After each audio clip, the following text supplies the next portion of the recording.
నమస్కారం సార్. నమస్కారం సార్, చాలా వరకు స్టూడెంట్స్ ఎవరైనా కూడా ఇంటర్వ్యూకి వెళ్ళేటప్పుడు ఎస్పెషల్లీ అంటే నాలెడ్జ్ ఉంటుంది, బట్ డ్రెస్ వల్ల కూడా నెగిటివ్ అయ్యే ఛాన్సెస్ ఉంటాయి అంటారా?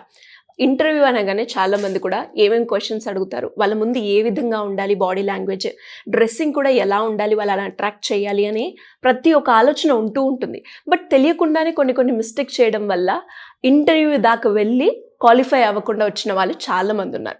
అలా కాకుండా ఉండాలి అంటే బాడీ లాంగ్వేజ్ ఏ విధంగా ఉండాలి, డ్రెస్సింగ్ సెన్స్ ఏ విధంగా ఉండాలి, ఎలా మాట్లాడాలి సార్? నమస్కారం శ్రీ గారు. ఇంటర్వ్యూకి వెళ్ళినప్పుడు జనరల్గా మనకిప్పుడున్నటువంటి ఎగ్జామ్స్లో, బ్యాంక్ ఎగ్జామ్స్లో అది కూడా ఓన్లీ ఆఫీసర్ పోస్ట్కి మాత్రమే ఇంటర్వ్యూస్ ఉన్నాయి. స్టాఫ్ సెలక్షన్ కమిషన్ కానివ్వండి, రైల్వేలో మనకి ఇంటర్వ్యూస్ లేవు. సో వీటిల్లో నేను మన పద్ధతి ప్రకారము బ్యాంకింగ్ ఇంటర్వ్యూస్లో ప్యానెల్ గురించి చెప్తాను మీకు. ఫస్ట్ 5 ప్యానెల్స్ ఉంటారండి. ఒకళ్ళు చైర్మన్ ఉంటారు, మిగిలిన 4 సపోర్టింగ్ మెంబర్స్. సో టోటల్ ప్యానెల్కి 5 మెంబర్స్ ఉంటారు. ఇందులో ఒక లేడీ రిప్రజెంటేటివ్ ఉండాలి, అది రూల్. ఒకళ్ళు minority representative or SC/ST representative ఉండాలి, రూల్. ఒక HR ఉండాలి, ఒక సబ్జెక్ట్ ఎక్స్పర్ట్ ఉండాలి, ప్లస్ ఒక చైర్మన్ ఉంటారు. సో మొత్తం 5 మెంబర్స్. దీనిలో ఒక్కొక్క మనిషికి బోర్డు ఇచ్చిన time 12 to 14 minutes time. Imagine ఒక 22 years ఉన్నటువంటి ఒక ఆస్పిరెంట్, ఒక బాయ్ కానివ్వండి, ఒక గర్ల్ కానివ్వండి, ఇంటర్వ్యూ ప్యానెల్లో ఉండేవాళ్ళు ఆబ్వియస్గా 55 years అండ్ ఎబోనే ఉంటారు. సో ఈ జనరేషన్ గ్యాప్ ఉంది. 12 నుంచి 14 నిమిషాల్లో ఒక 5 మన నెక్స్ట్ కాకుండా ఆ పైన జనరేషన్ ఉన్నటువంటి 2 steps ఏబో ఉన్నటువంటి జనరేషన్లో 5 ఇచ్చిన టైంలో సాటిస్ఫై చేయటం అనేది చాలా చాలా టఫ్ టాస్క్. ఇంపాసిబుల్ అని చెప్పటం లేదు, టఫ్ టాస్క్. ఇందులో మనం చేసే ప్రతి యాక్టివిటీ కూడా చాలా కీ రోల్ ప్లే చేస్తుంది. జనరల్గా ఎవరినైనా ఫస్ట్ చూడగానే first impression is the best impression అని అంటాం. మనిషిని చూసినప్పుడు ఫస్ట్ ఇంప్రెషన్ ఏంటి? వాళ్ళ డ్రెస్ సెన్స్. సో ఇది బాయ్కి ఒకలా ఉంటుంది, గర్ల్కి ఒకలా ఉంటుంది. మనకి ఇండియాలో ఇంటర్వ్యూస్ పెట్టేటటువంటి ఏ బోర్డు కూడా ప్రిస్క్రైబ్డ్ డ్రెస్ కోడ్ అంటూ ఏది రిటర్న్గా ఇంతవరకు ఇవ్వలేదు. బట్ కన్వెన్షనల్ రూల్లో మనము ఇలా ఉంటే బాగుంటుంది అనేది అయితే మనం చెప్పుకుంటూ ఉంటాం. UPSCలో ఒక స్టాండర్డ్ రూల్ కూడా ఉంటుంది, కానీ బోర్డు అయితే ఇవ్వలేదు. బట్ UPSCకి ప్రిపేర్ అయ్యేటటువంటి ప్రతి ఆస్పిరెంట్ ఇంటర్వ్యూకి వెళ్ళేటప్పుడు ఫాలో అయ్యే రూల్స్ కొన్ని ఉన్నాయి. అవి ఎప్పటి నుంచో వస్తున్నాయి, తరతరాల నుంచి. అలాగే మనకు బ్యాంకింగ్ ఇండస్ట్రీలో ఉండేటటువంటి వాటిల్లో కూడా కొన్ని రూల్స్ ఉన్నాయి. ఫస్ట్ రూల్ ఏంటి అని అంటే, మనం ఒక 100 మెంబర్స్లో ఉన్నప్పుడు మిగిలిన 99 మెంబర్స్ ఒకలాగా, మనం ఒకలాగా ఉండకూడదు.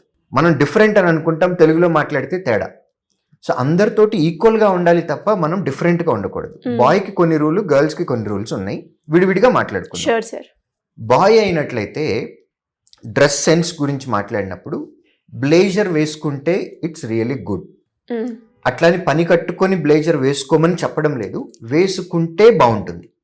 వేసుకుంటే కంపల్సరీగా టై పెట్టుకోవాలి. ఇన్షర్ట్ కంపల్సరీగా చేయాల్సిందే.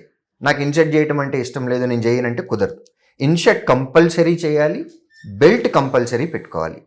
దీనిలో BBTTSS రూల్ అని ఉంటుంది. BB బెల్ట్, బూట్ 2 ఒకే కలర్లో ఉండాలి. TT టై అండ్ ట్రౌజర్ ఈ 2 ఒకే కలర్లో ఉండాలి.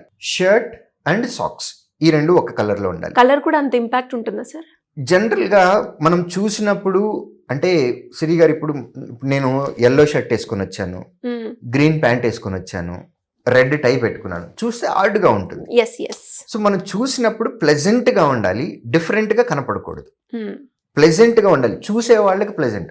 నాకు ఎల్లో నచ్చింది, గ్రీన్ నచ్చింది అని మనం వేసుకోకూడదు, ఎదుటి వాళ్ళకి ప్లెజెంట్గా ఉండాలి. సో మనం సొసైటీలో బతుకుతున్నాము అని అంటే అందరూ బాగుండాలి, అందరూ మనల్ని గౌరవంగా చూడాలని బతుకుతున్నాం.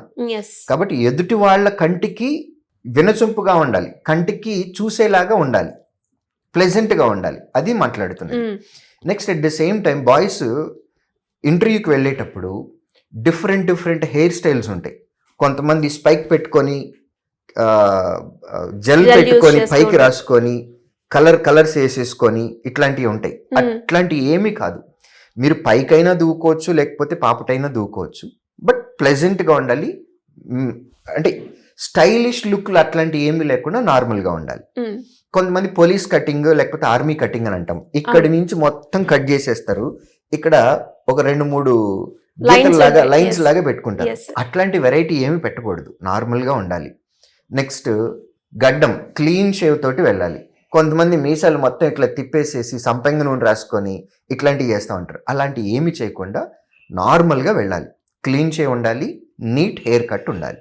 సో మీరు హాఫ్ హ్యాండ్స్ అయినా వేసుకోవచ్చు, ఫుల్ హ్యాండ్స్ అయినా వేసుకోవచ్చు. Full hands is preferable. Full hands వేసుకుంటే కంపల్సరీగా కఫ్స్ పెట్టుకోవాలి, బటన్స్ పెట్టుకోవాలి. సో కొంతమంది జనరల్గా మనం రోడ్ మీద కూడా చూస్తూ ఉంటాము, ఇక్కడి నుంచి ఒక 4 బటన్లు వదిలేసి కింద 1-2 బటన్లు పెట్టుకుని ఉంటారు. అది బయట స్టైలిష్గా ఉంటుంది, కానీ ఇంటర్వ్యూకి వెళ్ళేటప్పుడు అలా ఉండకూడదు, మొత్తం అన్నీ పెట్టుకోవాలి. సో బటన్స్ అన్నీ పెట్టుకోవాలి. టై పెట్టుకున్నట్లయితే కనుక ఈ బటన్ కూడా పెట్టుకోవాలి. సో ఇవన్నీ కూడా ఎదుటి వాళ్ళకి చూసినప్పుడు ప్లెజెంట్గా ఉండేటటువంటి రూల్స్ అన్నమాట ఇవన్నీ. షూ వేసుకుని వెళ్తున్నాము, షూ వెళ్తున్నప్పుడు కొంచెం నీట్గా పాలిష్ చేసుకొని వెళ్ళాలి. అంటే దాని నిండా మట్టి బురద ఇవన్నీ ఉన్నాయి అనుకోండి, చూసేటప్పుడు ఆడ్గా ఉంటుంది. ఎందుకంటే ఇంటర్వ్యూ ప్యానెల్లో మనిషి ఒక 20-25 అడుగులు దూరంలో నడుచుకుంటూ వాళ్ళ దగ్గరికి వచ్చే విధంగానే ఉంటుంది. సో మనం అనుకుంటాము డోర్ ఓపెన్ చేసి వచ్చి టక్కన కూర్చోవటమే కదా, మన ముందు ఒక టేబుల్ ఉంటుంది, మన బాడీ నుంచి లోయర్ పార్ట్ కనపడదు కదా అని అనుకుంటాం. మనం వచ్చేటప్పుడు వెళ్ళేటప్పుడు ప్యానెల్ మెంబర్స్ అబ్జర్వ్ చేస్తారండి. మనం వెళ్ళిపోయిన తర్వాత నెక్స్ట్ మెంబర్ వచ్చే లోపు ఈ ప్యానెల్ లో ఉన్నటువంటి 5 ముందు ఇంటర్వ్యూ చేసినటువంటి క్యాండిడేట్ ఎలా ఉన్నాడు ఏంటి అనేది మొత్తం డిస్కస్ చేసుకొని మార్కులు వేస్తారు. కాబట్టి వచ్చేటప్పుడు వెళ్ళేటప్పుడు డెఫినెట్గా అబ్జర్వేషన్స్ ఉంటాయి. ఇవన్నీ రూల్లో లేవు, బట్ ప్లెజెంట్గా ఉంటే బాగుంటుంది అనేది ఇవి బాయ్స్కి ఇచ్చేటటువంటి అబ్జర్వేషన్స్. Great sir. అండ్ చాలా మైన్యూట్ డీటెయిల్సే అయినప్పటికీ ఒక ఇంటర్వ్యూకి వెళ్ళేటప్పుడు ఎస్పెషల్లీ అమ్మాయికైనా అబ్బాయికైనా ఈ రోజుల్లో ప్రాపర్గా ఎలా వెళ్ళాలి, ఎలా కన్విన్స్ చేయాలి, ఏ విధంగా మాట్లాడాలి అండ్ ఏమేమి క్వశ్చన్స్ అడుగుతారు అన్నది కూడా చాలా పెద్ద క్వశ్చన్ మార్క్. అండ్ వాటిని ఫేస్ చేయడం కూడా చాలా ఇబ్బందిగా వాళ్ళు ఫీల్ అవుతూ ఉన్నారు. ఇప్పుడు మీరు చెప్పిన ఏవైతే ఉన్నాయో డ్రెస్సింగ్ కోడ్ నుంచి, హెయిర్ స్టైల్ నుంచి అండ్ మాట్లాడే విధానం నుంచి ఏ క్వశ్చన్స్ అడుగుతారు, ఇలా ప్రతి ఒక్కటి కూడా చాలా అవసరం అండ్ చాలా యూస్ఫుల్ అయ్యే వీడియో. చూస్తున్న స్టూడెంట్స్ అందరికీ కూడా ఇలాంటి ఇన్ఫర్మేషన్ వీడియోస్ మీకు ఇంకా కావాలి అంటే మీ ఒపీనియన్ కింద కమెంట్లో మాకు టైప్ చేయండి. వాటికి సంబంధించి రిలేటెడ్గా ఎపిసోడ్ చేసే ప్రయత్నం మేము చేస్తాము. సార్ ఇంకా ఎవరికైనా కూడా అంటే సబ్జెక్ట్కి సంబంధించిందే కావచ్చు, లేదా శ్రీధర్ సిసిలో ఇన్స్టిట్యూట్లో జాయిన్ అయ్యి ఏ కోర్స్ చేస్తే నాకు బాగుంటుంది, కెరియర్ గైడెన్స్కి సంబంధించి ఇలాంటి ఏ ఇన్ఫర్మేషన్ కావాలి అన్నా మిమ్మల్ని అప్రోచ్ అవ్వాలి అంటే ఏ విధంగా ఉంటుంది సార్? ఏపీ తెలంగాణలో ఉన్నటువంటి మా ఆఫ్లైన్ సెంటర్స్కి డైరెక్ట్గా వెళ్ళి డీటెయిల్స్ తీసుకోవచ్చండి. ఇన్ కేస్ రాలేకపోతున్నాము అని అనుకుంటే స్క్రీన్ మీద కనపడుతున్నటువంటి నెంబర్కి కాల్ చేసి శ్రీధర్ సిసి టీమ్ని రీచ్ అవ్వచ్చు. ఎట్ ది సేమ్ టైం ఎవరైతే కాల్స్ చేస్తారో వాళ్ళందరికీ మేము ప్రాపర్ గైడెన్స్ అయితే ఇస్తాము.